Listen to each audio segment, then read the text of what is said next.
কিছু বলুন স্যার, আপনি চলে যেতে পারেন না স্যার, প্লিজ বলুন স্যার, প্লিজ স্যার, প্লিজ চলে যেতে পারেন না কিন্তু স্যার, প্লিজ আমাদের বলে যান কি করে এরকম হলো sir, please sir.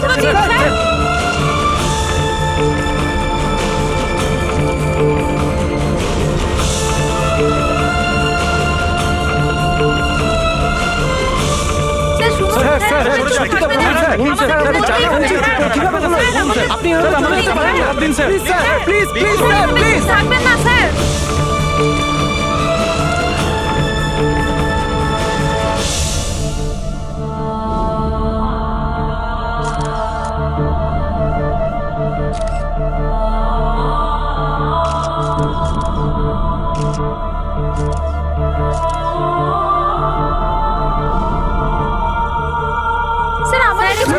Please please sir, please sir, শুধু বলুন স্যার, স্যার প্লিজ স্যার, দরকার আমাদের জানা স্যার, প্লিজ স্যার, চেষ্টা করুন স্যার, প্লিজ স্যার, স্যার আমাদের শুনুন স্যার, স্যার থাকবেন স্যার, স্যার আমাদেরকে জবাব দিতেই হবে স্যার, স্যার বলুন স্যার, প্লিজ শুনুন স্যার, প্লিজ স্যার, স্যার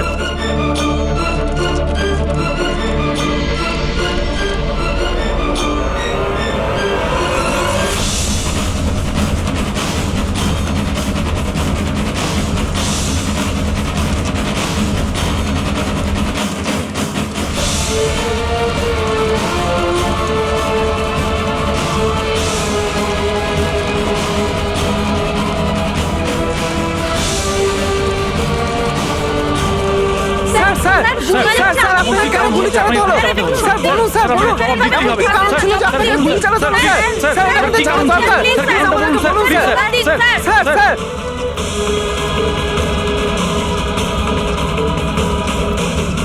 গুলি চালানো কি এমন হয়েছিল যে গুলি চালানো বলুন স্যার, স্যার আমাকে প্লিজ স্যার আপনাকে জবাব দিতেই হবে স্যার, প্লিজ স্যার দয়া, কি হয়েছে দয়ার স্যার?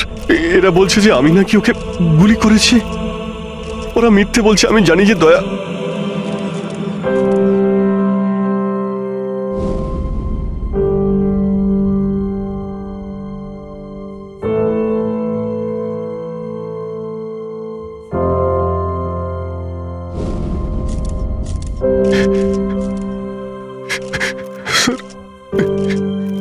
স্যার আমি জানি না স্যার, আমি কখন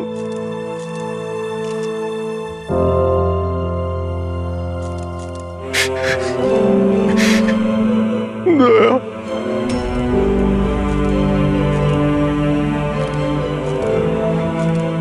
না অভিজিৎ, তুমি ভেতরে যেতে পারবে না। তুমি দয়ার প্রাণ নিয়েছো, তোমাকে আমরা গ্রেপ্তার করছি।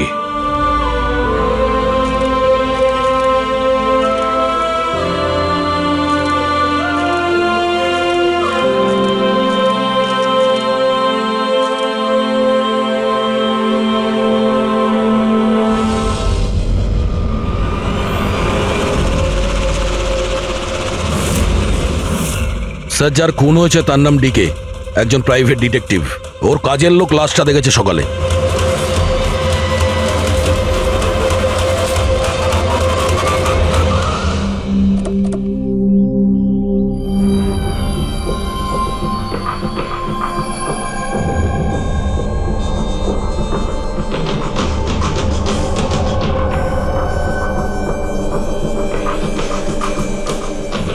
দয়া, এর মুখ তো ক্ষতবিক্ষত, মনে হচ্ছে পয়েন্ট ব্ল্যাঙ্ক রেঞ্জ থেকে একাধিক গুলি করে মারা হয়েছে একে।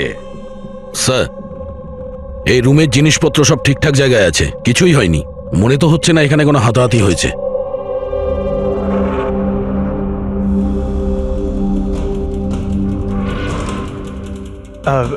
স্যার, স্যার এই কাভার্ড আর লকার তো খোলা আছে, আর সব জিনিসপত্র নিজের জায়গায় আছে। দেখে তো মনে হচ্ছে যে কেউ এতে হাতই দেয়নি।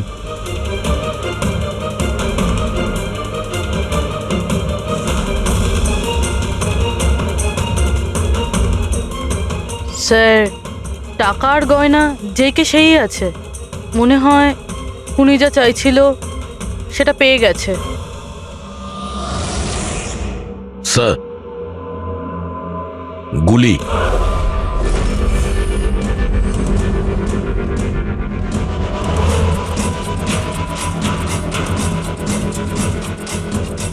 3টে গুলি চলেছে দয়া।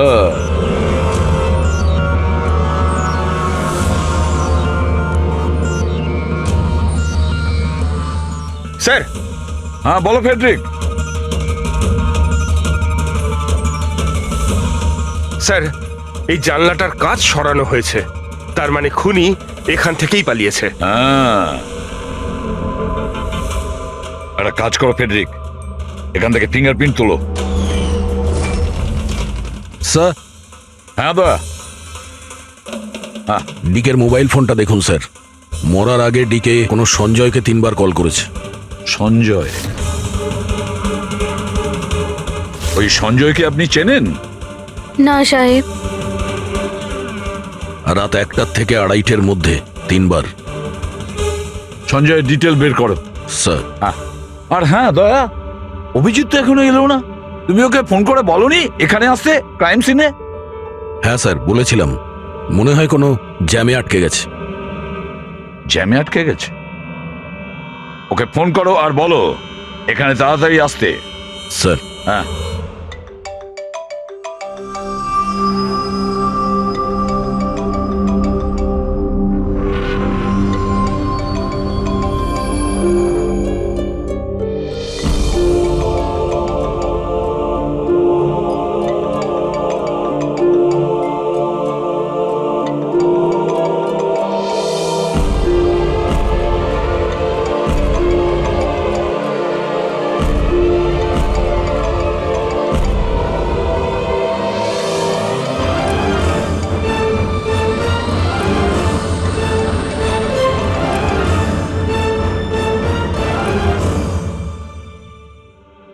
হ্যাঁ দয়া, অভিজিৎ কি বলছে, কোথায় ও?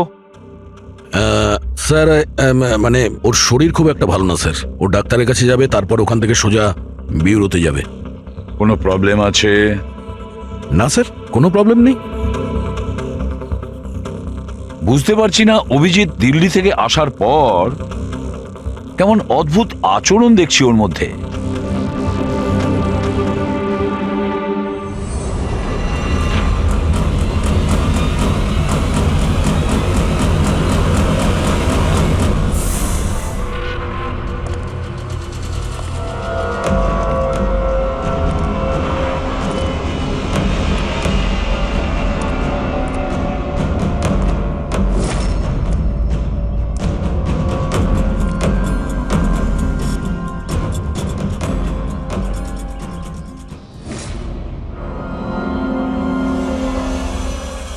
তোমার আমার সাহায্যের দরকার।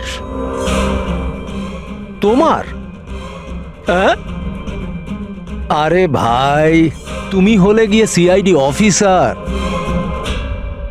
হ্যাঁ, কিন্তু এই কাজটা এটা আমি একা করতে পারবো না। চলো ঠিক আছে, তোমাকে সাহায্য করব, এতে আর কি আছে। চলো চা তো খাওয়া যাক। আরে না, ঠিক আছে, আমি আমি ঠিক আছি। আই মিন, দেখ চেতন, এই কাজটা না, এই ব্যাপারে যেন কেউ কিছু না জানে, বিশেষ করে আমার টিম। আরে এটা আবার কি কথা বলছো? আমরা এতদিনের পুরনো বন্ধু, এইটুকু বিশ্বাস করতে পারছো না? হ্যাঁ বলো, কি করতে হবে? কাউকে ফলো করতে হবে, নজর রাখতে হবে, আর এর জন্য তোকে টাকাও দেব। কি কথা বলছো? বন্ধুত্বের মধ্যে টাকা? হ্যাঁ। আচ্ছা ঠিক আছে, যদি মনে করো টাকা দিয়ে দিও। ফলো কাকে করতে হবে?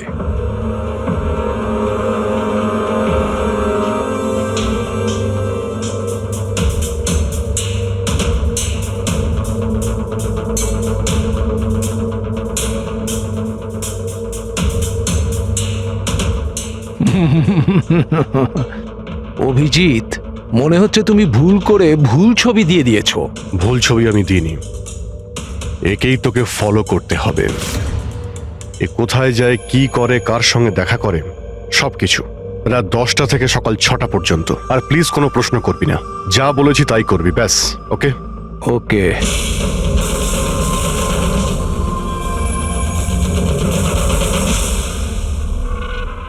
হয় অভিজিৎ পাগল হয়ে গেছে, না হলে বিরাট বড় কোনো গেম চলছে।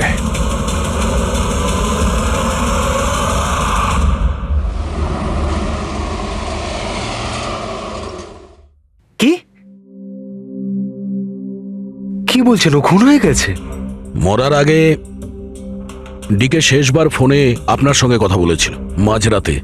কি কথা হয়েছিল আপনাদের মধ্যে? আমার কথাতে একজনের উপরে নজর রাখছিল, কোনো প্রমাণ পেয়েছিল, সেই জন্য আমাকে ফোন করেছিল। হায়ার করেছিলেন কেন? আমার বস মন্দিরা ম্যাডামের জন্য। মন্দিরা? কুমার জুয়েলার্সের ওনার, বিখ্যাত পেজ 3 সেলিব্রিটি। আশা করি আপনারা ওই দিল্লির কেসটার ব্যাপারে নিশ্চয়ই জানেন বোধহয়। ও হো হো হো হো, মন্দিরা কুমার, মন্দিরা দেবী। ওনার বিরুদ্ধে তো ওনার স্বামী, শ্বশুর, শাশুড়ি আর কেয়ারটেকারকে মারার অভিযোগ আছে, তাই না? ঠিক বলেছেন। কিন্তু সঠিক প্রমাণ না থাকার কারণে কোর্ট মন্দিরা দেবীকে ছেড়ে দেয়। আর তার কিছুদিন বাদেই মন্দিরা দেবীর পার্সোনাল অ্যাসিস্ট্যান্ট ঈশানা আত্মহত্যা করে নেয়।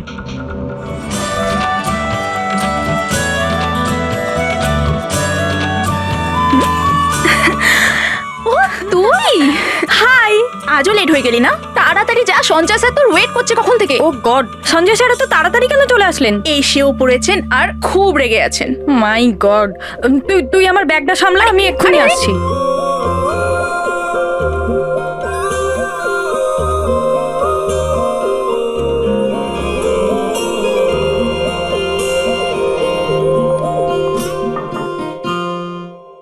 মে I come in sir? Come in. Sorry sir, sorry I am so sorry sir. কটা বাজে বলো তো তুমি? এটা কোনো অফিসে আসার টাইম হলো? স্যার ট্রাফিক খুব বেশি ছিল। কি ট্রাফিকের কথা বলছো তুমি? রোজ একই কথা বলে যাও তুমি। হ্যাঁ, এই অফিসের বাকি লোকজনও তো ওই ট্রাফিক পেরিয়ে আসে, তাই না? হ্যাঁ বলো কুমার। না না, 30শে ডিসেম্বরের আগে কিচ্ছু করা সম্ভব নয়। আরে তুমি তো এটা জানো যে 30শে ডিসেম্বরে মন্দিরা ম্যাডামের একটা ইভেন্ট রয়েছে মুম্বাইতে, তার আগে কিছুই করা সম্ভব নয়। হ্যাঁ হ্যাঁ,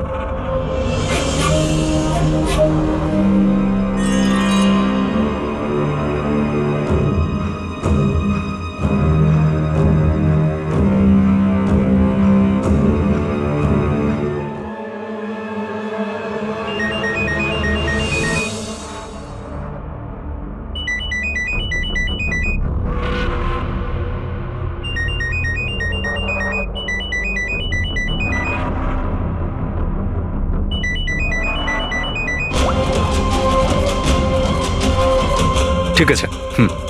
ওকে।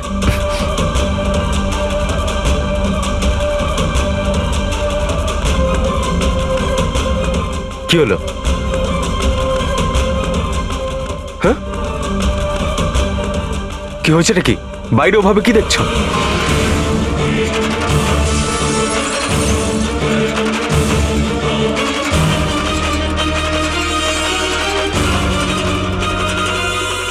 আমারই কেবিনের জানলা দিয়ে ঝাঁপ মেরে আত্মহত্যা করেছিল। আত্মহত্যা কেন করেছিল সেটা কেউ জানে না। আচ্ছা, মন্দিরা দেবী ডিকে কে কার ওপর কড়া নজর রাখতে বলেছিলেন? ওনার প্রাণ সংশয় রয়েছে। ডিকে সেটাই খোঁজ করার চেষ্টা করছিল। প্রাণের ভয় কার থেকে? আসলে কোর্ট থেকে ছাড়া পাওয়ার পরে কেউ ম্যাডামকে হুমকি দিচ্ছিল। আচ্ছা, শুধু ওই হুমকিটা ফোনেই কি? হ্যাঁ, ফোনের মধ্যেই অচেনা নাম্বার থেকে আর টাইপ করা চিঠি পাঠিয়ে। আসলে ম্যাডাম পুলিশের চক্করে দ্বিতীয়বার পড়তে চাননি, সেই জন্য ডিকে কে হায়ার করেছিলেন উনি। তো কিছু জানতে পেরেছে ডিকে? ওর হাতে কিছু প্রমাণ তো এসেছিল, কিন্তু ও সেটা পেন ড্রাইভে সেভ করে রেখেছিল। ওই পেন ড্রাইভটাও আমাকে দিতে চেয়েছিল, সেই জন্যই দিল্লি থেকে মুম্বাই এসেছিলাম আমি। কিন্তু ডিকের বাড়িতে ওর লকারটা খোলা ছিল। আচ্ছা, ওই লকার থেকে পেন ড্রাইভটা চুরি হয়ে যায়নি তো? হতে পারে দয়া। ওর বাড়িতে আমরা একটা ল্যাপটপও পেয়েছি স্যার, হয়তো ওর থেকে কিছু জানা যাবে। মন্দির এটা কি করে করতে পারলো? পুরো অ্যাকাউন্টটাই বন্ধ করে দিল। নিজেকে কি মনে করেন উনি? সবকিছু কি ওনার ইচ্ছা মতো হবে নাকি? এনারা কারা? সিআইডি। আমরা ওই মানে সঞ্জীবের সঙ্গে দেখা করতে এসেছি। আপনারা দুজন কে? স্যার ইনি Kaira, mister Kumar, I mean Mandira ম্যাডামের মেয়ে। ও স্যার, আর ইনি ম্যাডামের রিলেটিভ মিস্টার সুবীর। আমরা মন্দিরা ম্যাডাম আর ওর ফ্যামিলির সঙ্গে কবে দেখা করতে পারবো? কারণ ওদের প্রাণ রক্ষা করার দায়িত্ব এখন আমাদের ওপর। ইনফ্যাক্ট মন্দিরা ম্যাডাম, কায়রার কাকাতো দাদা শেখর আর ওনার স্ত্রী সবাই আজ রাতেই আসছেন। 30শে ডিসেম্বর কুমার্স জুয়েলার্সের একটা বড় চ্যারিটি ইভেন্ট রয়েছে, তাতে পার্টিসিপেট করার জন্য। তাহলে ঠিক আছে, কালকে সকালেই দেখা হবে।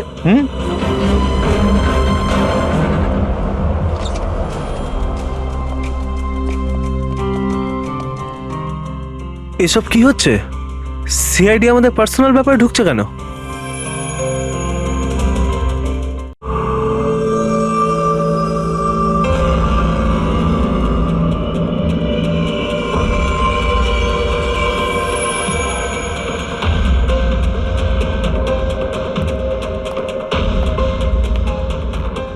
Good morning sir. Good morning. Hello sir, এখন কেমন আছেন আপনি? Murder investigation sir, private detective DK sir, বাড়িতেই মারা গেছে স্যার। এটা পুরো কেস ফাইল স্যার।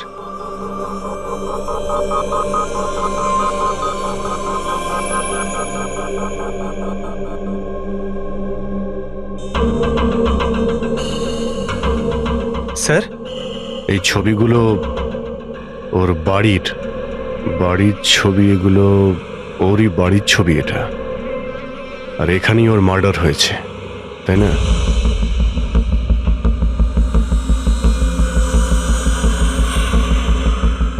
হ্যাঁ, এখানেই ওর মার্ডার হয়েছে।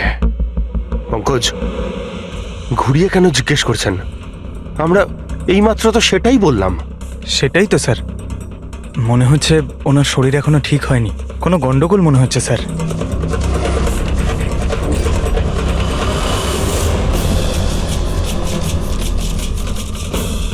অভিজিৎ,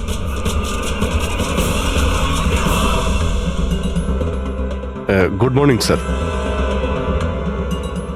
কি কি হয়েছে তোমার? হ্যাঁ, কোন জগতে ছিলে?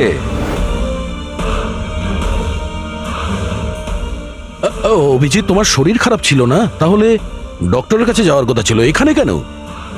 হ্যাঁ মানে হ্যাঁ স্যার, ওই কিছুদিন ধরেই শরীরটা ভালো নেই স্যার, কিন্তু এখন ঠিক আছে।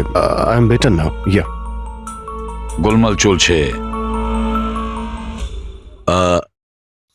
স্যার, ডিকে সঞ্জয়কে যে পেন ড্রাইভটা দিতে যাচ্ছিল, ওর যে ডেটা আছে ওগুলো উদ্ধার করার যে একটা উপায় আছে স্যার। পেন ড্রাইভ তো পাওয়া যায়নি তো। তাহলে ডেটা কোথা থেকে পাবে? স্যার, আছে না একটা উপায় আছে, ওই আমরা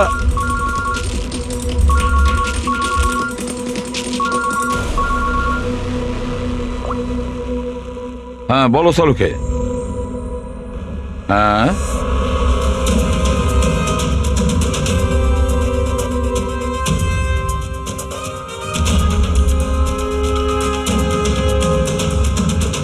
দয়া স্যার,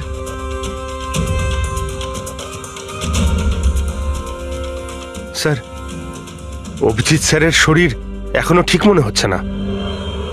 কেন? স্যার, ওনাকে কেসের ব্যাপারে বোঝাচ্ছিলাম, কিন্তু উনি আমাদের কথা শুনছিলেনই না, খুব বেখেয়ালি ছিলেন স্যার। ফ্রেডি স্যার, মন্দিরের ব্যাপারে সব ডিটেলস বের করতে হবে। নিউজ পেপারে, টিভিতে যাই এসেছে সব।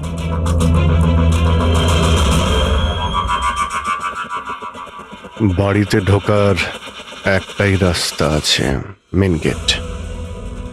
চাবি ডিকে আর ওর বাড়ির মেডের কাছে থাকে। বাথরুমের জানালা, তার মানে খুনি বাথরুমের জানালার কাঁচ খোলে আর ভিতরে ঢোকে, আর তারপর অভিজিৎ ক্রাইম সিনে ছিলই না, আর এখানে তো বাথরুমের কোনো ফটোও নেই। তাহলে ও এগুলো কি করে জানলো? অভিজিৎ আমার কাছে কিছু লুকোচ্ছে, কিন্তু কি?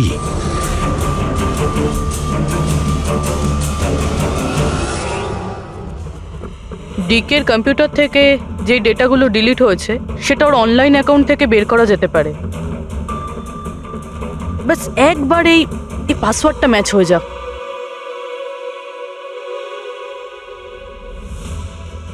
কিছুদিন ধরেই শরীরটা ভালো নেই স্যার, কিন্তু এখন ঠিক আছে। I am better now. Sir, ওনাকে কেসের ব্যাপারে বোঝাচ্ছিলাম, কিন্তু উনি আমাদের কথা শুনছিলেনই না। খুব বেখেয়ালি ছিলেন স্যার।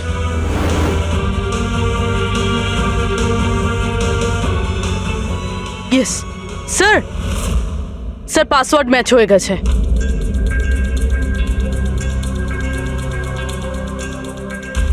স্যার এতে তো ভিডিও রয়েছে, চেক করি। স্যার এটা তো ডিকের কম্পাউন্ডের ভিতরের ফুটেজ।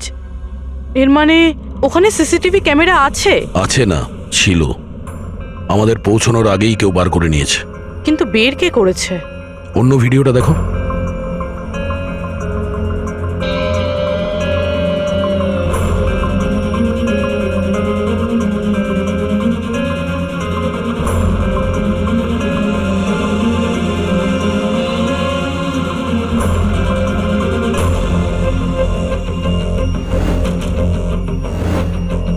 এটা কি করে সম্ভব?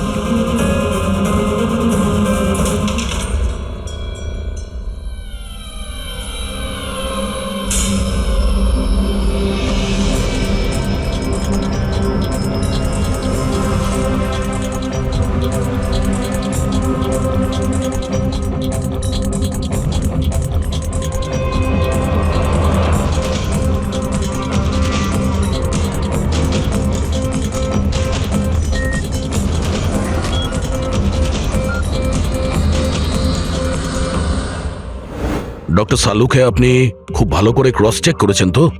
মানে বন্দুক তো আমাদের কাছে নেই, তাই বলছিলাম কোথাও কোনো ভুল? না দয়া, কোনো ভুল নেই। আমি একবার নয় 10 বার ক্রস চেক করেছি। মানছি যে বন্দুকটা আমাদের কাছে নেই, কিন্তু বন্দুকের রেকর্ড তো আমাদের কাছে আছে। সেই গুলিটা যা দিয়ে ডিকেকে মারা হয়েছে, সেই গুলিটা ওর বন্দুক থেকেই চলেছিল। গুলির প্যাটার্ন, গুলির উপর লেগে থাকা চিহ্ন, সবকিছু এইটাই প্রমাণ করছে যে সেটা অভিজিতেরই বন্দুক। স্যার, স্যার গুলি অভিজিতের বন্দুক থেকে চলেছে, কিন্তু তার মানে তো এটা নয় যে অভিজিৎ গুলিটা চালিয়েছে। এক্স্যাক্টলি স্যার, সেই কারণে আমি এই কথা এসিপি স্যারকে বলিনি, শুধুমাত্র আপনাদের সঙ্গে কথা বলেছি, যাতে আমি এই মামলা সুরাহা করতে পারি। কি তুমি এই কথাটা এসিপি কে জানাওনি? কি বলবো স্যার, কি বলবো ওনাকে? যেখানে আমার বিশ্বাস হচ্ছে না, তাহলে ওনাকে কি বলবো? তুমি যদি এই কথাটা বিশ্বাসই না করবে, তাহলে ফোন করে আমাকে কেন জিজ্ঞেস করেছিলে? যে বন্দুক থেকে ডিকে কে মারা হয়েছে সেই বন্দুকটা অভিজিতের না? কি এমন ছিল যার জন্য তুমি অভিজিৎকে সন্দেহ করেছিলে? কি ছিল ওটা? এই কারণে ডক্টর, যখন আমরা একটু পিছিয়ে দাও।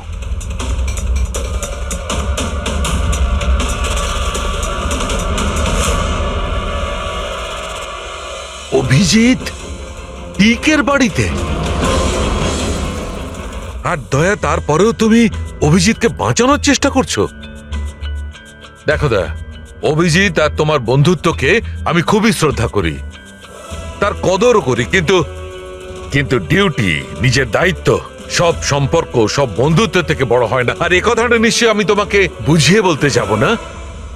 স্যার পোক্ত কোনো প্রমাণ ছাড়া অভিজিৎ স্যারকে সন্দেহ? এটা প্রমাণ নয় তো কি পুরবি? অভিজিৎ ডিকের বাড়িতে ঢুকেছিল, এটা যদি প্রমাণ নয় তো কি পুরবি? অভিজিৎ স্যার ডিকের ঘরে গেছিল সেটা আমরা দেখেছি, কিন্তু উনি ডিকেকে মেরেছেন এটা তো আমরা দেখিনি। স্যার এটাও তো হতে পারে ওনার বন্দুক দিয়ে ডিকেকে অন্য কেউ মেরেছে। হতেই পারে, এটা হতে পারে যে অভিজিতের বন্দুক দিয়ে ডিকে কে অন্য কেউ মেরেছিল, কিন্তু এই অবস্থায় অভিজিতের বন্দুকটা অভিজিতের কাছে থাকার কথা নয়। তোমাদের কি অভিজিৎ এ কথা বলেছে? ও কি বলেছে যে ওর বন্দুকটা হারিয়ে গেছে? বন্দুক হারিয়ে যাওয়ার কোন রিপোর্ট দেখিয়েছে? ও সব সময় তোমাদের সঙ্গে ছিল, কিন্তু ও কি বলেছে যে অদ্ভুত পোশাক পরে ডিকের ঘরে কেন ঢুকেছিল, আর তাও বাথরুমের কাঁচ ভেঙে? বলো বলো। স্যার, আপনার এই সমস্ত প্রশ্নের উত্তর আমি অভিজিৎকে জিজ্ঞাসা করব, কিন্তু ততক্ষণের জন্য এসিপি স্যারকে আপনি কিচ্ছু বলবেন না। দেখো, তোমরা এই ব্যাপারটা সামলে নাও, কিন্তু ব্যাপারটা আমার ভালো লাগছে না। Please doctor, please. ঠিক আছে, কাল সকাল পর্যন্ত। দয়া, আমি কাল সকাল পর্যন্ত তোমাদের সময় দিচ্ছি। হয় তোমরা সত্যিটা আবিষ্কার করো, নয় এই সমস্ত কথাটা নিজে এসিপি কে বলে দাও। তুমি যদি এসিপি কে কথা না জানাও, তাহলে আমি নিজে প্রদ্যুমনকে এই সমস্ত ব্যাপারটা বলবো।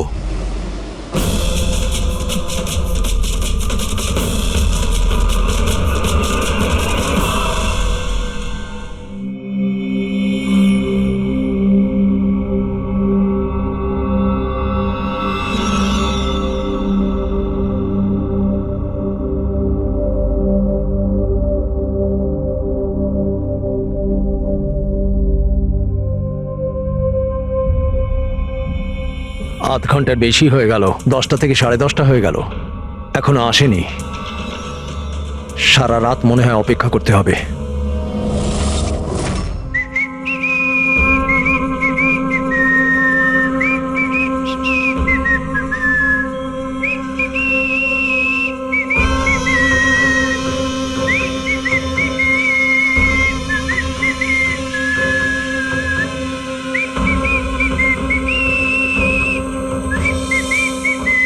ভুল ছবি আমি দিইনি, একেই তোকে ফলো করতে হবে। এ কোথায় যায়, কি করে, কার সঙ্গে দেখা করে, সবকিছু।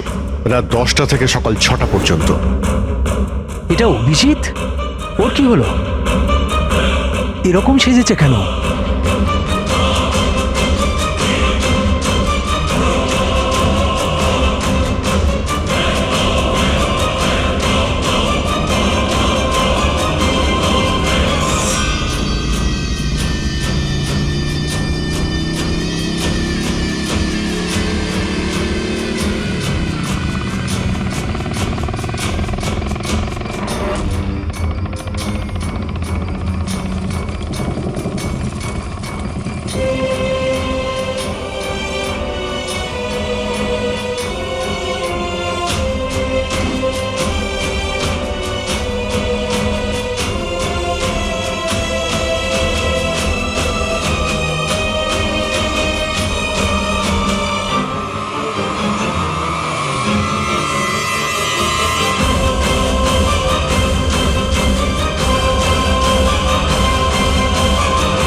স্যার, দিল্লি থেকে সকলে এসে গেছেন।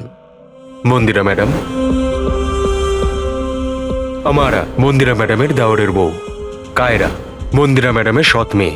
সুবীর, মন্দিরা ম্যাডামের বোনজি। শেখর, মন্দিরা ম্যাডামের দেওরের ছেলে। আসুন ম্যাডাম, এনারা সিআইডি থেকে এসেছেন। এসিপি স্যার, ইনি ভালো হয়েছে আপনারা এসে গেছেন। ডিকের খুনি কে সেটা জানা গেল? আরে আপনি তো এটা জানেনই যে আমাদের ফেমাস অ্যানুয়াল ইভেন্ট খুব তাড়াতাড়ি আসতে চলেছে। আই হোপ যে আপনি আমার সিকিউরিটির সব ব্যবস্থাই করে রেখেছেন। দেখুন, আপনি আমাকে ভুল ভাববেন না, কিন্তু আমি কোনো চান্স নিতে চাইছি না অ্যাকচুয়ালি। এই ইভেন্টটা আমার কাছে খুব বেশি ইম্পর্ট্যান্ট, কিন্তু আমার প্রাণের থেকে বেশি নয়। আপনি কি মনে করেন আপনি আমাকে সিকিউর রাখতে সক্ষম হবেন? আর ডিকের কেসটায় কিরকম কি প্রগ্রেস হলো? আসল খুনির ব্যাপারে কিছু জানা গেল? ওসব আপনার জানার দরকার নেই মন্দিরা দেবী। মেইন হলো আপনার নিরাপত্তা, সেটা দায়িত্ব আমাদের। কি চমৎকার! বৌদি, আপনার ভয় লাগছে মন্দিরা দেবীর? যাকে আইনও কিছু করতে পারলো না, মানতে হবে তাকে যে আপনাকে ভয় পাইয়ে দিয়েছে। মনে হয় ও জানে না ইনার ব্যাপারে যে ইনি কি কি করতে পারেন। আপনিও কি মনে করেন আমি আমার স্বামী আর বাকি সবাইকে মেরে ফেলেছি? দেখুন, আপনার বিরুদ্ধে যে অভিযোগই থাকুক না কেন, সেটাতে আমাদের কিছু যায় আসে না। কোর্ট আপনাকে রায় দিয়েছে, আর আমরা কোর্টের রায়কে যথেষ্ট সম্মান করি। আপনি শুধু এটা বলুন, আপনি কাকে সন্দেহ করেন? কে এমন আছে যে আপনাকে মারতে চায়? সন্দেহ? হ্যাঁ, সন্দেহ। না না না, আমি কাউকেই সন্দেহ করছি না। বরং আমার এটা পুরো বিশ্বাস যে আমি মারা যাওয়ার পরে এরা সবাই খুব খুশি হবে। আর আমাকে মেরে ফেলার ষড়যন্ত্রেও এদের মধ্যেই কারো হাত আছে। And I am very sure যে ঈশান আর আত্মহত্যাতেও এদের মধ্যেই একজনের হাত আছে। এবার আপনিই বলুন, এত ভালো প্রিয় আত্মীয় পরিজনরা থাকতে আমার শত্রুর কি দরকার? মম প্লিজ, তুমি আবার এই নিজের ইমোশনাল ড্রামাটা শুরু করো না। এখানে কোনো ক্রিমিনাল নেই যে তোমাকে মারতে চায়। রাইট। নিজেকে নির্দোষ ভাবা আর অন্যকে দোষী মনে করাটা, এটা তো বৌদির পুরনো অভ্যেস। আই সোয়ার, আমি তো এই গল্পটাকে বিশ্বাসই করি না। কে মারতে চায় তোমায়? আর কারা হুমকি দিচ্ছে? কোথায় আছে সে হুমকি দেওয়া লেটারগুলো? হ্যাঁ মন্দিরা দেবী, সেটা কোথায়? ওটা আমার মনে নেই, আমি ফেলে দিয়েছি। সি, আই নিউ যে তুমি এটাই বলবে। So convenient. ব্যাস, অনেক হয়েছে। আপনারা একে অপরকে দোষারোপ করা বন্ধ করুন। তবে একটা কথা খুব ভালো করে মনে রাখবেন, আমরা সবাইকে সন্দেহ করি। তাই সবাইকে বলছি, তার মানে হলো আপনাদের সবাইকে সন্দেহ করি, আপনাদের সবাইকে। আর একটা কথা, আমাদের পারমিশন ছাড়া আপনারা এই শহর ছেড়ে যেতে পারবেন না। কেউ শহর ছেড়ে যাবেন না। আর যদি দরকার পড়ে আমরা দ্বিতীয়বার তাকে ডেকে নেব। Thank you very much. Thank you.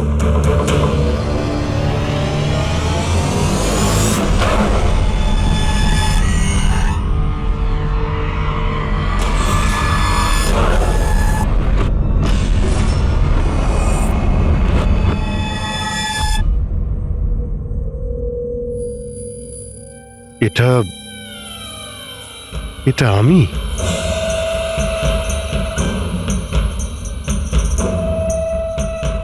এই পোশাক পরে ঘুরছিলাম? এই পোশাক তো রোজ আমার ওয়াশিং মেশিনে ধোয়া হয়।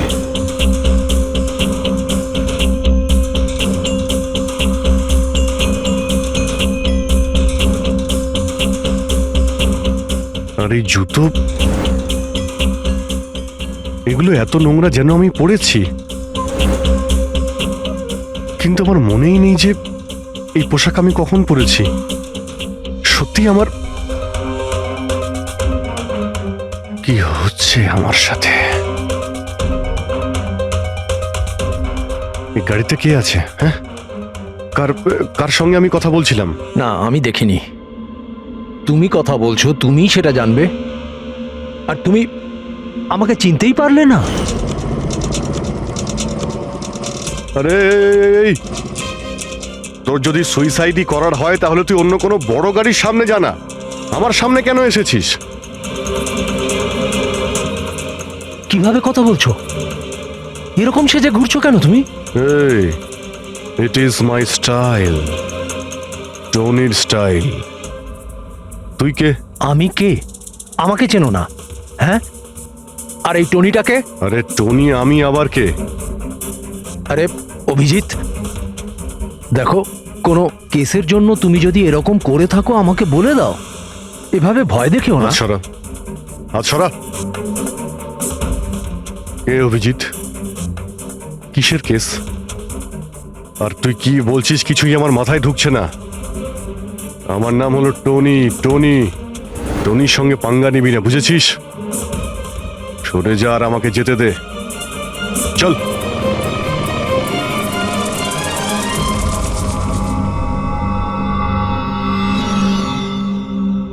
এই অভিজিৎ নিজেকে টনি কেন বলছে? টনি? কে কে টনি? সত্যি তোমার কিছুই মনে নেই? না, আমার কিছুই মনে নেই, সত্যি বলছি আমি। তার মানে তুমি গাড়িতে ওদের সাথে কথা বলছিলে, তারপরে তুমি গেস্ট হাউসের ভেতরে গেলে। Guest house? হ্যাঁ, তার কিছুক্ষণ পরে তুমি বাইরে এলে। আমি গেস্ট হাউসের ভিতরে গেলাম? ভিতরে গিয়ে আমি কি করলাম? হ্যাঁ, তুই দেখেছিস কিছু করেছিলাম আমি? আমি কি করে দেখবো? আমি তো বাইরে ছিলাম না। সব কি হচ্ছে? আমাকে ওখানে যেতে হবে। কোথায়? গেস্ট হাউসের নাম কি? হ্যাঁ,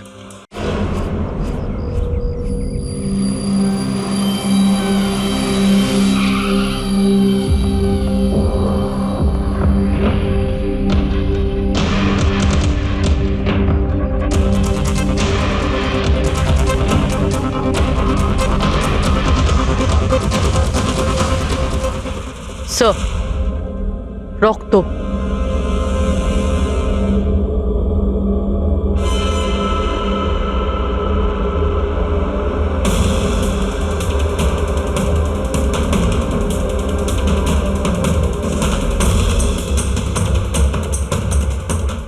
অভিজিৎ,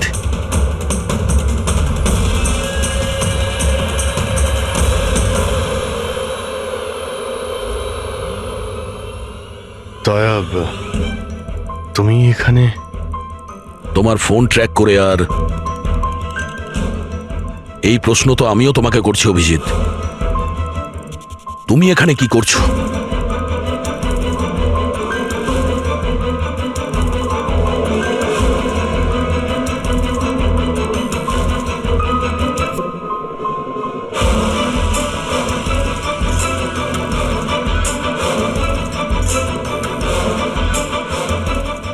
না, এটা আমি আমি আমি বলছি দয়া, এখানে এখানে কি হয়েছিল?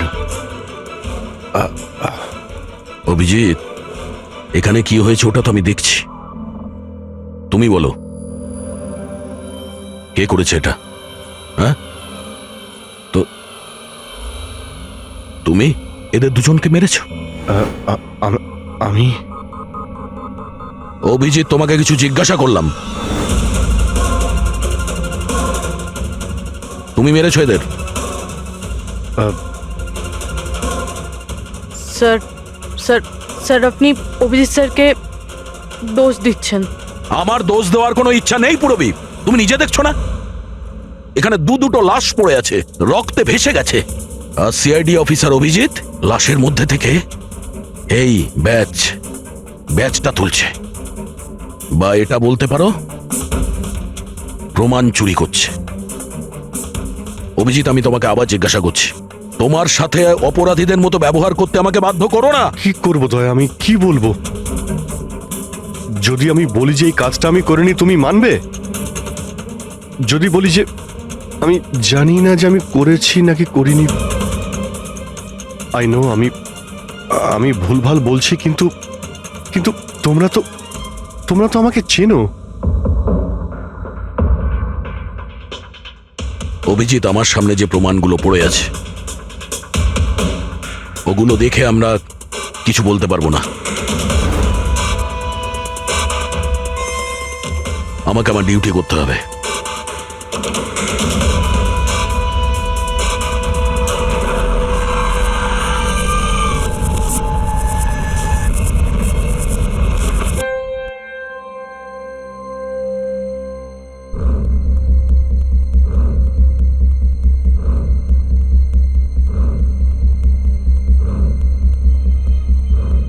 অভিজিৎ, এতক্ষণ ধরে একের পর এক জিজ্ঞেস করে যাচ্ছি তোমাকে, কিন্তু কোনো উত্তর দিচ্ছ না তুমি। হ্যাঁ, তুমি জানো তোমার ওপর কি অভিযোগ আছে? মাথায় কিছু ঢুকেছে? স্যার, ওই এক মিনিট, ব্যাস, তোমার কাছে এটা আশা করিনি। এত কিছু ঘটে গেল, তুমি আমাকে বলনি কেন? আমাকে বলনি দয়া? সালুকে আমাকে বললো, তা নাহলে তো আমি জানতামই না। তা আমি তাই করেছি যেটা উচিত ছিল।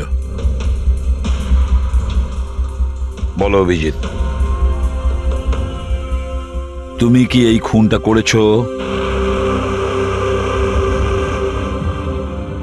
অভিজিৎ, তুমি কি এই খুনটা করেছো? আমি জানি না স্যার। কেন জানো না? তুমি কেন জানো না? হ্যাঁ, ডিকের বাড়িতে তুমি লুকিয়ে লুকিয়ে ঢুকেছিলে, সেটা আমি সিসিটিভিতে দেখেছি। ওই লাশগুলোর পাশে তুমি দাঁড়িয়েছিলে। এই দয়া তোমাকে এখানে ধরে নিয়ে এসেছে।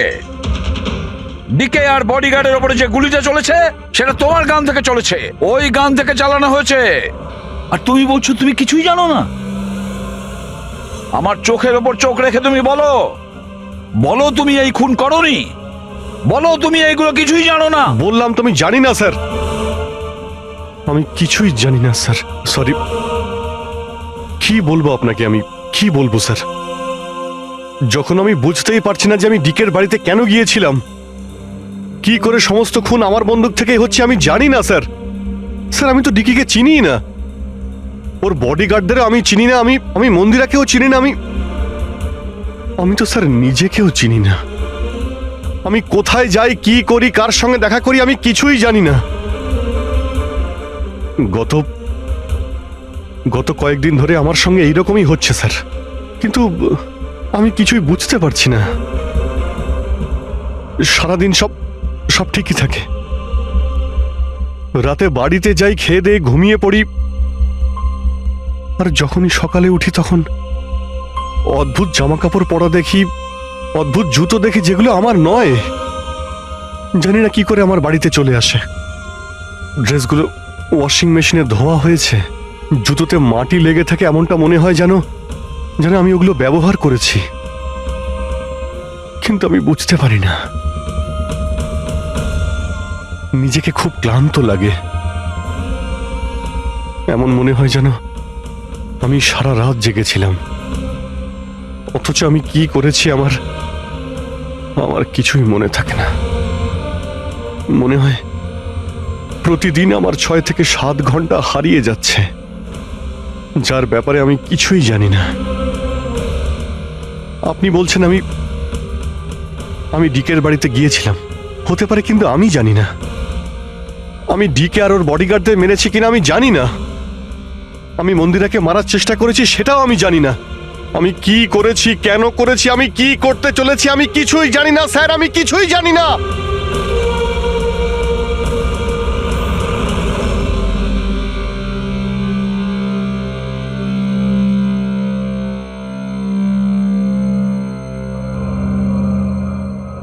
দেখো অভিজিৎ, এই মুহূর্তে তুমি নিজের জন্যে আর অন্যদের জন্যেও বিপজ্জনক। আমি তোমাকে একা ছাড়বো না, আমি তোমাকে নজরবন্দি রাখবো, আর দয়া তোমার ওপর নজর রাখবে।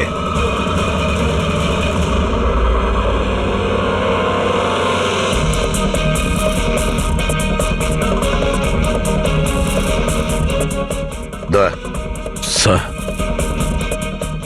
একটা কথা ভালো করে মনে রাখবে, তুমি নিজের বন্ধুর ওপর নয়, বরং একজন অপরাধী খুনির ওপর নজর রাখবে, এমন একজন লোক যে মানসিক ভারসাম্য হারিয়েছে।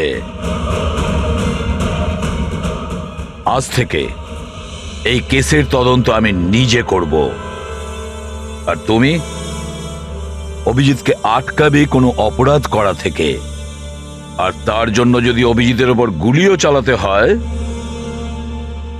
তাও তুমি চালাবে। Is that clear? Yes sir.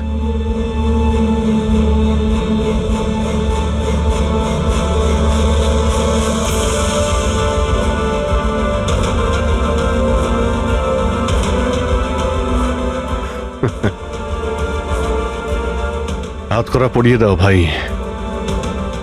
শুনলে তো, মানসিক অবস্থা ঠিক নেই আমার। কখন কি করে বসি কিছুই জানি না। আটকাও আমায়, আমার হাতে আরো একটা অপরাধ হওয়ার আগে। আটকাও আমায় ভাই। আপনাদের অফিসার, আপনাদের সিনিয়র সিআইডি অফিসার আমারই প্রাণের পিছনে পড়ে রয়েছে, আর উনি তাদেরকেও মেরে ফেলেছেন যারা আমার সিকিউরিটিতে ছিল। আর আপনি নিশ্চিন্ত হয়ে বলছেন ভয় পাওয়ার কোনো কারণ নেই। ও আপনারই চোখের সামনে সবাইকে মেরে ফেলছে, তা সত্ত্বেও আপনি বলে যাচ্ছেন যে ভয় পাওয়ার কোনো কারণ নেই। আশ্চর্য!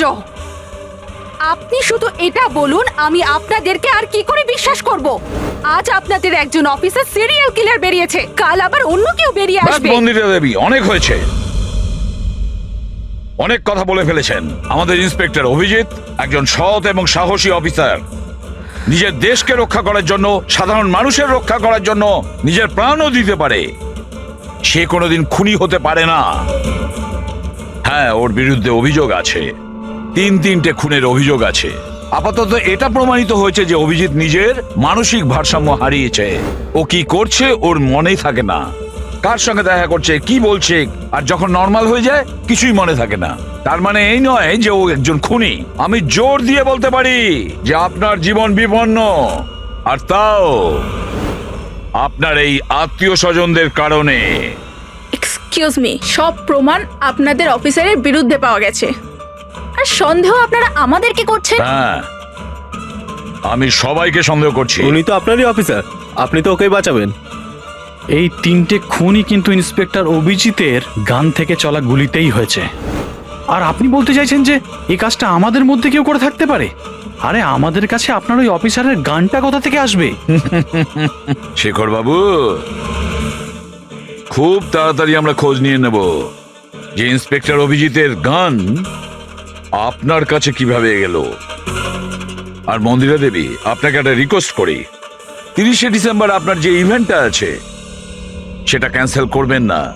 এই একটাই সুযোগ আছে খুনিকে ধরার জন্য, কারণ খুনি ওই ইভেন্টে নিশ্চয়ই আসবে।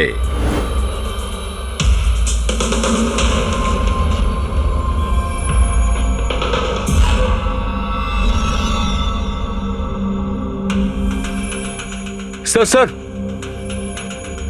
হ্যাঁ সঞ্জয়, কি হচ্ছে? স্যার, আপনি অভিজিৎ স্যারের ব্যাপারে কিছু বলছিলেন যে ওনার ভিতরে অন্য একজনের প্রতিফলন ঘটে, স্মৃতিশক্তি ওনার, মানে উনি আগের দিন রাতের কথা মনে করতে পারেন না। হ্যাঁ, তো ঠিক এরকমই, এক্স্যাক্টলি এরকমই অন্য আরেকজনের সাথেও হয়েছিল। কার সঙ্গে বলুন? স্যার, ঈশানা। ঈশানা? যেদিনও আত্মহত্যা করেছিল তার কিছুদিন আগে থেকেই একদম এরকমই আচরণ করতে শুরু করেছিল। কি অদ্ভুত রকম হয়ে গিয়েছিল, অন্য মনস্ক থাকতো। যেদিন আত্মহত্যা করেছিল তার কিছুদিন আগে থেকেই একটা অদ্ভুত রিংটোন সেট করেছিল নিজের ফোনে, আর তারপর সেই দিন হঠাৎ করে ওই রিংটোনটা বাজতে শুরু করলো। আর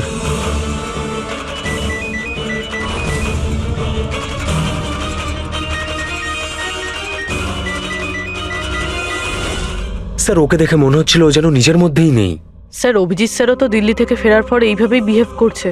হ্যাঁ, ঈশানা, অভিজিৎ, দিল্লি, এই তিনটের কোনো না কোনো কানেকশন আছে, নিশ্চয়ই কোনো গোলমাল আছে, কিছু না কিছু আছে।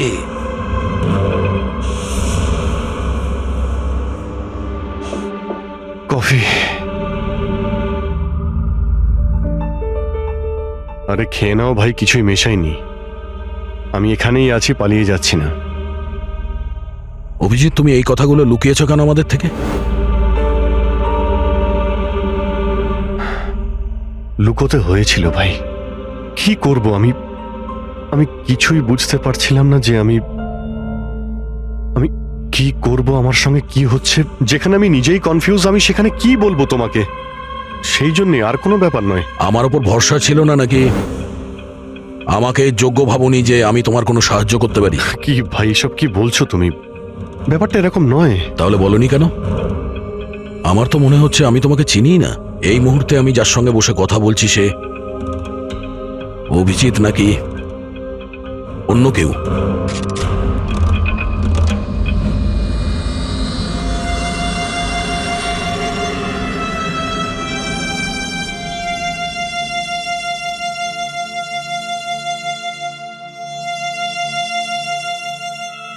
আমি তোমার কোনো ক্ষতি করব না।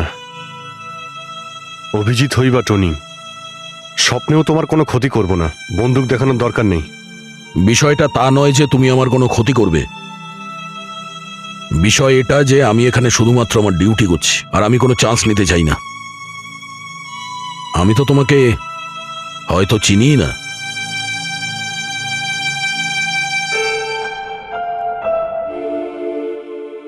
ঠিক আছে, তুমি যখন বুঝতেই পারছো না আর কি বলবো।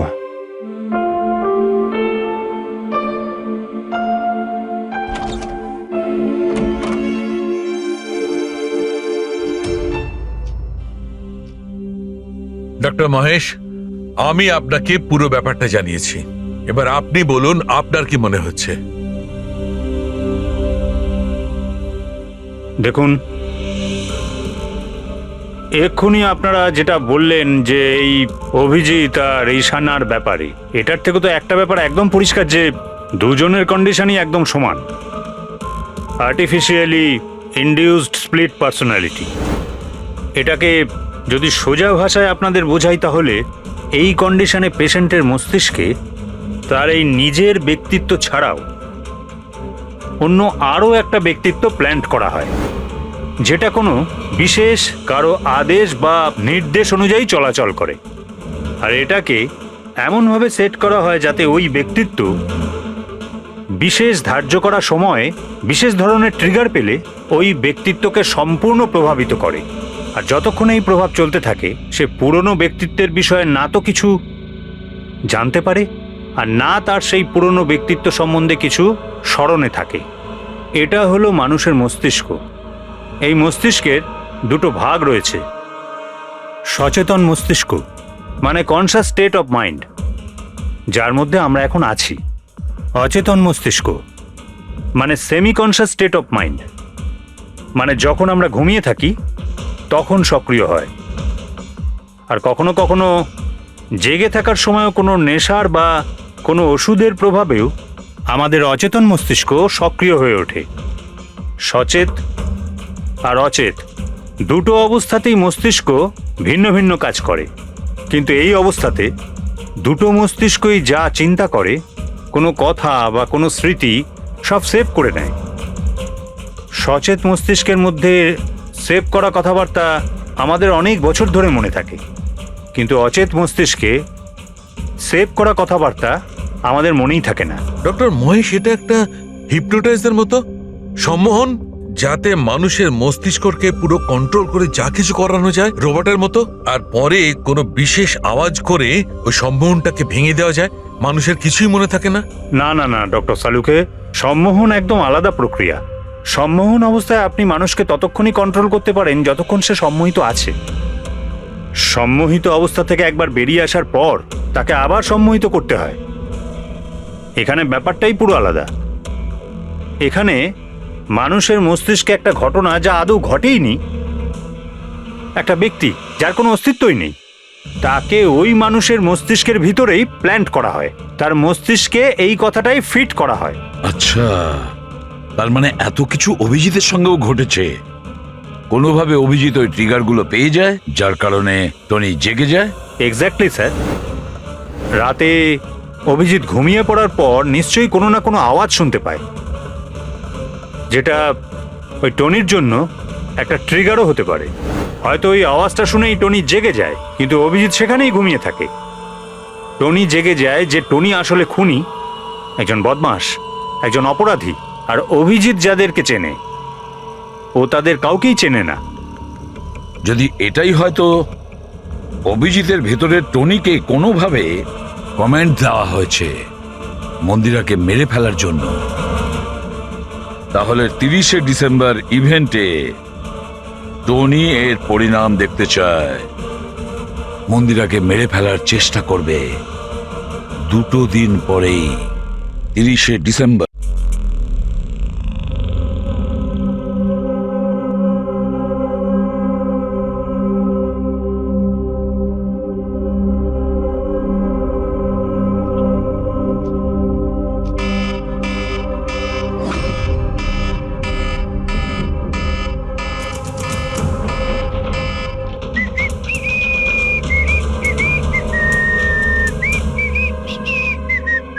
অভিজিৎ,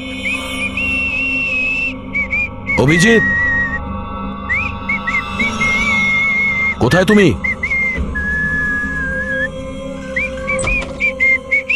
অভিজিৎ, অভিজিৎ, ওই শুনতে পাচ্ছ না?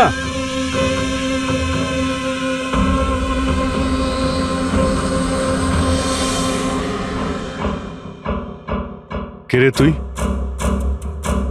তুই আমার বাড়িতে কি করছিস? অভিজিৎ, টনি, তুমি এখান থেকে পালাতে পারবে না। তুমি এখানে নজরবন্দি আছো, এই ঘরের ভেতরেই থাকতে হবে, বুঝেছো? টনিকে তার কাজ করতে দে। যদি আমার রাস্তাতে বাধা দিস তাহলে জীবনটাও হারাবি তুই। চল এবার যেতে দে। বাড়ির বাইরে না, ভেতরে। হাত সরা, হাত সরা। তোকে তো বললাম যে আমাকে তুই বাধা দিস না। আমার মাথা গরম করিস না। আমার কাজের সময় কেউ বাধা দিতে পারবে না আমায়। চল। টনি, তুমি কোথাও যাবে না, এখানেই থাকবে তুমি, বুঝেছো? কি বললি? টনির গায়ে হাত তুললি তুই? টনির গায়ে হাত তুললি তুই? অভিজিৎ, অভিজিৎ, অভিজিৎ,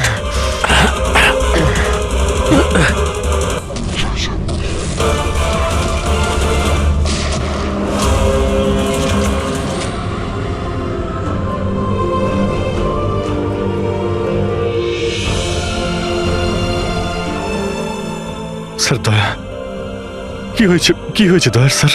এরা বলছে যে আমি নাকি ওকে... না অভিজিৎ, তুমি ভেতরে যেতে পারবে না। তুমি দয়ার প্রাণ নিয়েছো, তোমাকে আমরা গ্রেপ্তার করছি।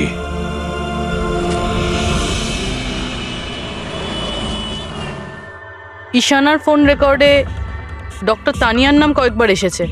আপনাদের মধ্যে কেউ চেনে ডক্টর তানিয়াকে? আত্মহত্যা করার আগে উনি ডক্টর তানিয়ার সাথে দেখা করেছিলেন কি? এই ডক্টর তানিয়া কোনো ডেন্টিস্ট নয় তো? মারা যাওয়ার আগে ঈশানা কয়েকবার একজন ডেন্টিস্টকে দেখিয়েছিল। আমার নাম তো মনে নেই, কিন্তু হতে পারে ইনিই সেই। যতদূর আমার মনে হয় ইনি কোনো ডেন্টিস্ট তো নন। কিছুদিন আগে সিআইডি অফিসার অভিজিৎ এখানে ছিল। Yes ma'am. ওই পুরো সপ্তাহে এখানে যারা যারা ছিলেন তার পুরো লিস্ট আমার চাই। আর ওনার থাকার সময়ের এই লবিতে থাকা সিসিটিভি ফুটেজও চাই।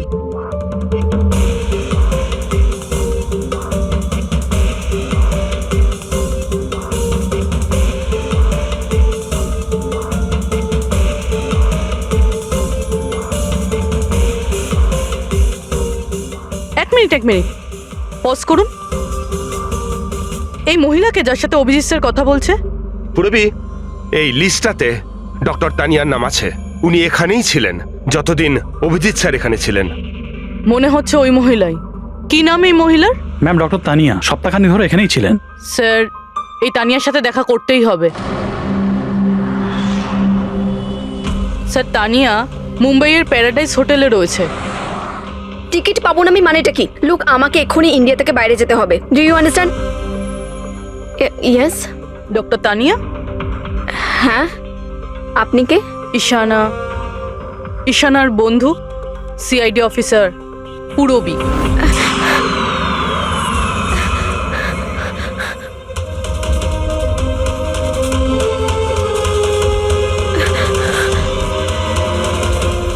পালানো অত সহজ নয়। কোথায় পালাচ্ছেন তানিয়া দেবী? কি কি চানটা কি আপনারা? অভিজিতের সঙ্গে কি করেছেন আপনি?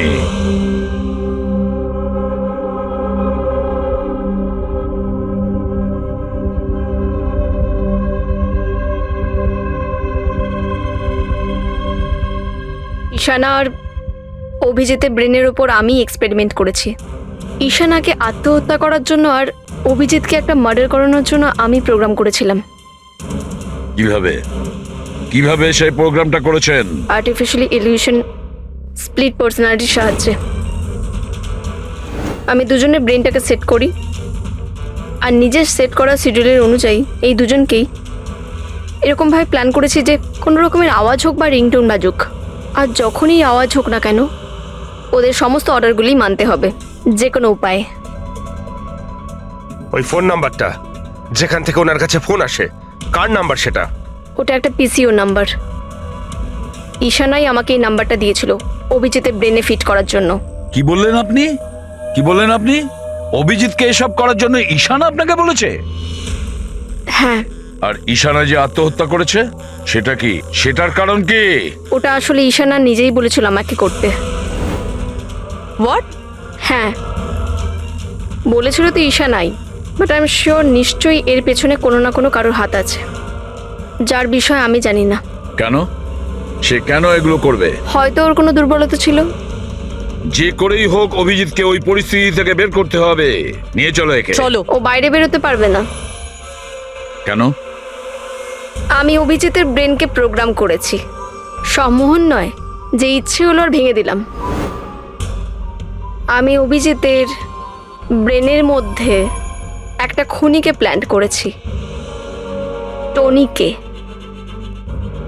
এটাই হলো সেই আর্টিফিশিয়ালি ইনডিউস পার্সোনালিটি, যেটা আর কোনোদিনও বাইরেই আসবে না। আমি যদি চাই তাহলেও অভিজিৎকে কোনোদিন বাইরে বের করতে পারবো না, কিন্তু আমি যদি এরকমটা করি হয়তো অভিজিৎ পাগল হয়ে যাবে বা ও মারাও যেতে পারে।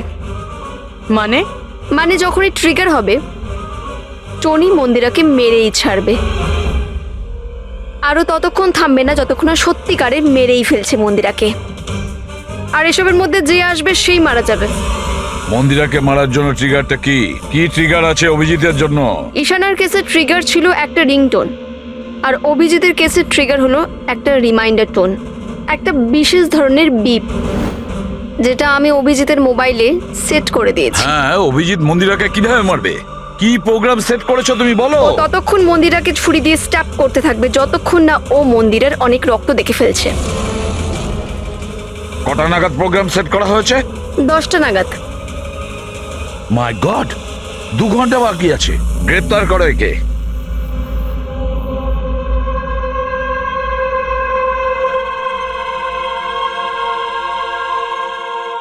জীবনে কখনো ভাবিনি স্যার যে আপনার ওপর অপরাধের মতো নজর রাখতে হবে।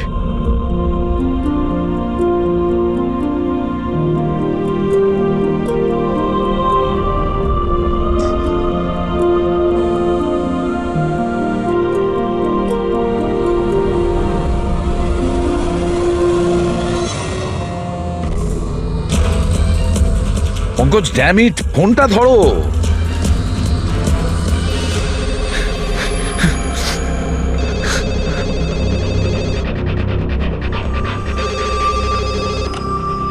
হ্যালো পঙ্কজ, কোথায় ছিলে তুমি? মোবাইলটা ধরোনি কেন?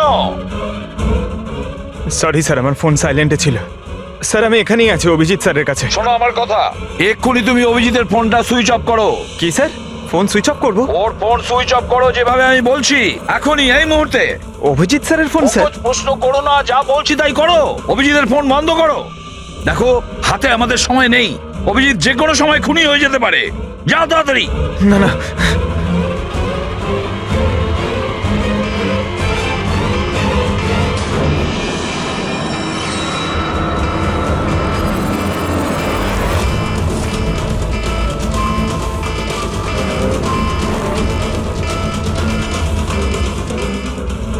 ভিজে গেল, কি করি?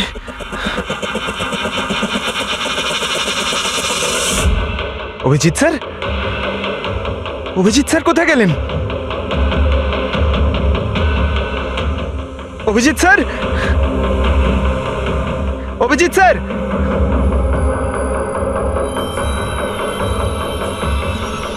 স্যার! তুই আমাকে আটকে রাখবি? হ্যাঁ, আমাকে আটকে রাখবি তুই? টনিকে? হ্যাঁ, টনি আর টনির কাজের মাঝে যে আসবে তাকে মরতে হবে, মরতে হবে তাকে।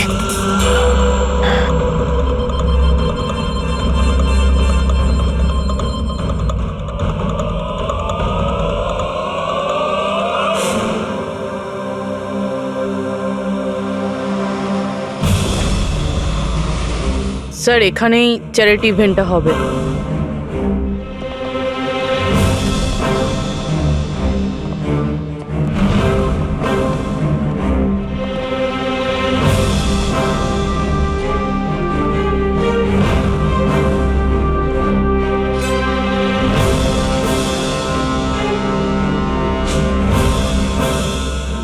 আপনারা এখানেই দাঁড়ান প্লিজ।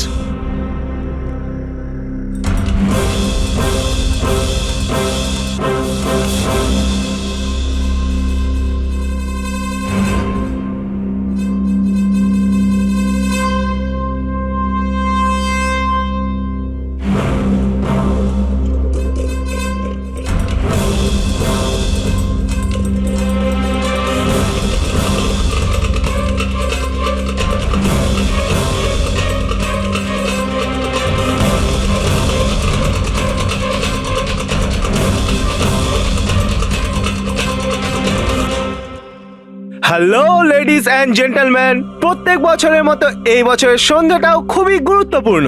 কারণ হলো মন্দিরা জুয়েলার্স অ্যানুয়াল চ্যারিটি ইভেন্টের জমা করা সম্পূর্ণ টাকাটা দিল্লি ও মুম্বাইয়ের বিভিন্ন অনাথ আশ্রম আর বৃদ্ধাশ্রমগুলিতে দেওয়া হবে। একবার জোরে হাততালি ডিকেসি চ্যারিটির জন্য। প্রত্যেক বছরের মতো এই বছরও আমাদের প্রধান অতিথি আছেন, তিনি আর কেউ না, তিনি হলেন মিসেস খান্না। তাহলে আসুন বন্ধুরা, একটা জোরে হাততালি দিয়ে স্বাগত জানায় মিসেস খান্নাকে। Mrs Khanna,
Abhijit sir, Abhijit sir,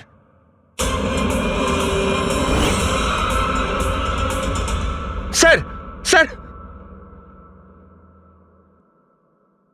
lights on. Sir, sir, Abhijit ঠিক আছে? স্যার, স্যার, ওকে তাড়াতাড়ি নিয়ে চলো, তাড়াতাড়ি এসো।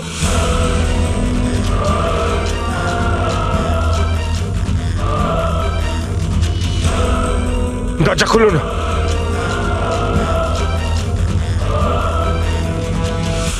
মন্দিরা দেবী, টনি তার মিশন কমপ্লিট করেছে, মন্দিরা দেবীকে মারার। আর আমাদেরকে ভরসা করার জন্য আপনাকে অসংখ্য ধন্যবাদ। আপনারা সবাই আমাকে এখানে আনলেন কেন? আমার তো এখন স্টেজে থাকা উচিত। ম্যাডাম, আমাদের একটা প্ল্যান আছে। প্ল্যান? রবি,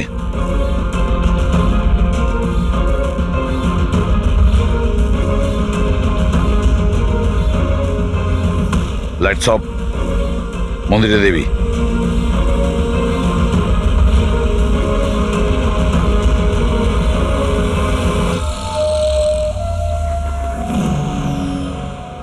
আর আপনার প্রশংসা না করে পারছি না। Thank you. মম, তুমি ঠিক আছো তো? এসব কি? আপনারা আমাদের গ্রিন রুমে লক করে কি করতে চাইছিলেনটা কি? আসল খুনি তো অন্য কেউ, তাই না? স্যার, আপনি সবকিছু মায়ের জীবনের ঝুঁকি নিয়ে করেছেন। যদি সত্যিই মায়ের কোনো ক্ষতি হয়ে যেত তাহলে? এতে তো সত্যি ভীষণ বড় রিস্ক ছিল স্যার, বাট আই হোপ এবার বিপদ কেটে গেছে। বিপদ এখনো কাটেনি, কারণ এই খেলার আসল মাস্টার মাইন্ড এখনো ধরা পড়েনি। গল্প এখনো অনেক বাকি আছে।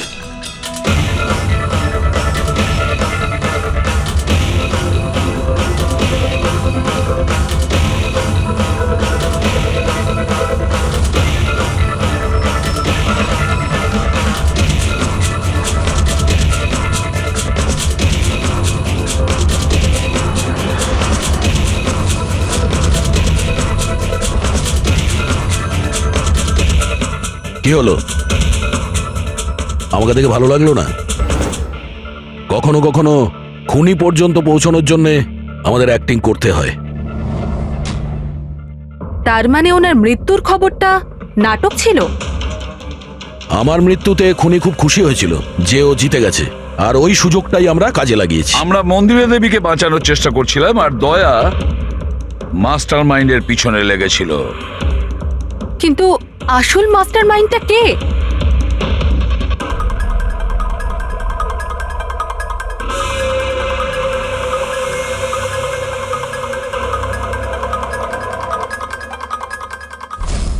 এই, স্যার, স্যার কেউ এই, পালালো ধরো স্যার। ওকে।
অপরাধের রাস্তা সবসময় সংকীর্ণ হয়ে থাকে।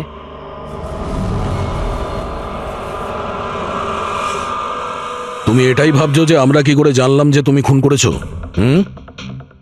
আমরা তো এটা জানতাম যে এই মাস্টার মাইন্ড মন্দিরা দেবীর নিজেরই কোনো লোক। তাই আমার মৃত্যুর পরে আমি সব থেকে আগে এটা খোঁজ নিয়েছি যে আপনাদের মধ্যে কে সে যে অভিজিৎকে চিনতো বা দেখা করেছেন। তারপরে আমার মনে এলো যে ক্রাইম ব্রাঞ্চের সেমিনারের জন্য অভিজিৎ দিল্লি গিয়েছিল। ওই সেমিনারে আসা লোকেদের লিস্ট যখন আমি দেখলাম তখন জানলাম যে কায়রাও গিয়েছিল। ক্রিমিনাল সাইকোলজির স্টুডেন্ট কায়রা। আর তানিয়াকে জিজ্ঞাসাবাদ করার পরে আমরা জানতে পারলাম যে ঈশানাই এই সমস্ত কাজ করতে বলেছে। ওই সময় ঈশানার মা সরকারি হাসপাতালে অ্যাডমিট ছিলেন, আর তার কিছুক্ষণের মধ্যেই ঈশানার মাকে বেসরকারি হাসপাতালে যেখানে অ্যাডমিট করা হয়েছিল সেখানকার পুরো খরচ মিস কায়রা করেছিল। আর সবচেয়ে বড় ক্লু ওই পিসিও, যেখান থেকে অভিজিৎ স্যারের কাছে অর্ডার আসতো। দয়া স্যার সেখানে নজর রেখেছিল, আর সেখানেও তোমাকে দেখা গিয়েছিল। Okay fine, I give up. মেনে নিচ্ছি যে আপনারা খুবই স্মার্ট, কিন্তু স্যার এই কথাটা তো আপনিও মানবেন তাই না, যে আমিও অনেক স্মার্ট? হ্যাঁ, স্মার্ট তো তুমি বটেই। ক্রিমিনাল সাইকোলজির একজন ব্রিলিয়ান্ট স্টুডেন্ট, যে সৎ মায়ের থেকে নিজের পুরো পরিবারের খুনের বদলা নিতে চেয়েছিল। লোকেদের মস্তিষ্ক নিয়ে খেলা করা আর তাদের নিজের চক্রব্যূহে ফাঁসানো, এটাই এনার বিশেষত্ব। তাই আমি ভাবলাম যে এনাকে এনারই পদ্ধতিতে মেরে দিলে কেমন হয়। সেই কারণেই আমি ঈশানার সাথে দেখা করি, আর তারপর ডক্টর তানিয়ার সাহায্য নিই। She was mad, she wanted to do an experiment. তারপর আমি ঈশানাকে অনেক বুঝিয়েছি, অনেক বোঝানোর পরে শি ওয়াজ রেডি। ওই এক্সপেরিমেন্ট নিজের উপর করায়, কিন্তু somehow I was never convinced. আমি সবসময় কনফিউজ ছিলাম যে ওই এক্সপেরিমেন্টটা করতে পারবে না। আর ঠিক ওই সময় আমার সাথে দিল্লিতে অভিজিতের দেখা হয়, আর ওনার সাথে দেখা হওয়ার পর আমি ভাবলাম যে এত সৎ আর ভালো অফিসার থাকা সত্ত্বেও এই এক্সপেরিমেন্ট অন্য কেউ কেন করবে।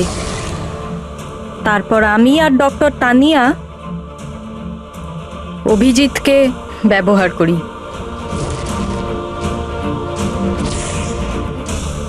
আর আমার এক্সপেরিমেন্ট ওর ওপরে করি।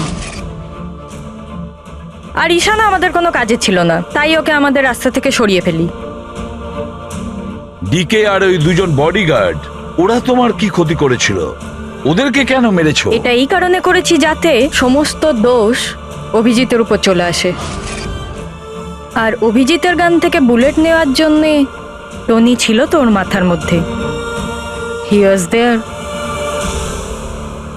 তুমি এতটা নিচে নামতে পারো কায়রা, আমি কখনো ভাবতেও পারিনি। এবার জানতে পেরে গেছো তো? তুমি আমার মা বাবার সাথে, আমার ফ্যামিলির সাথে যেটা করেছো না, তোমার বেঁচে থাকার কোনো অধিকার নেই। আমি এইসব এই কারণেই করেছি যাতে আমি প্রুভ করতে পারি যে পৃথিবীর যে কোনো মানুষের মস্তিষ্কের সাথে খেলা যেতেই পারে, তা সে যত বড়ই সিআইডি অফিসার হোক। কায়রা, তুমি প্রতিশোধের আগুনে একজন সাহসী অফিসারের প্রাণ নিয়ে খেলেছো, আর তাছাড়াও 4 জন নিরীহ লোকের প্রাণ নিয়েছো। ডিকে, ঈশানা আর মন্দিরা দেবীর 2 জন বডিগার্ডকে। ভীষণ অন্যায় করেছো তুমি। আইন তোমাকে কোনোদিন ক্ষমা করবে না। তোমার তো ফাঁসি হবে, ফাঁসি। স্যার, আপনি প্লিজ এসব মনে করবেন না। একটা বাজে স্বপ্ন ভেবে ভুলে যান। বাজে? ভয়ানক।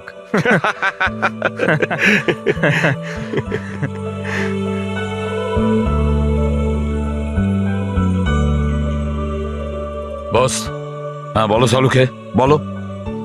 কেস তো সলভ হলো? হ্যাঁ, কেস তো সলভ হলো, কিন্তু কিন্তু কি? বস, অভিজিতের মস্তিষ্কে যে টনিকে প্ল্যান্ট করা হয়েছিল, সেই উদ্দেশ্যটা সফল হয়েছে। তারপরে এখন আর কেউ ট্রিগার ধরবে না, ওর কানের সামনে কেউ গান করবে না, যার কারণে অভিজিৎ টনি হয়ে যেত। হ্যাঁ হ্যাঁ, কিন্তু বস, কিন্তু কি? বস, কথাটা এই, টনি অভিজিতের মস্তিষ্ক থেকে কখনো যাবে না। কি?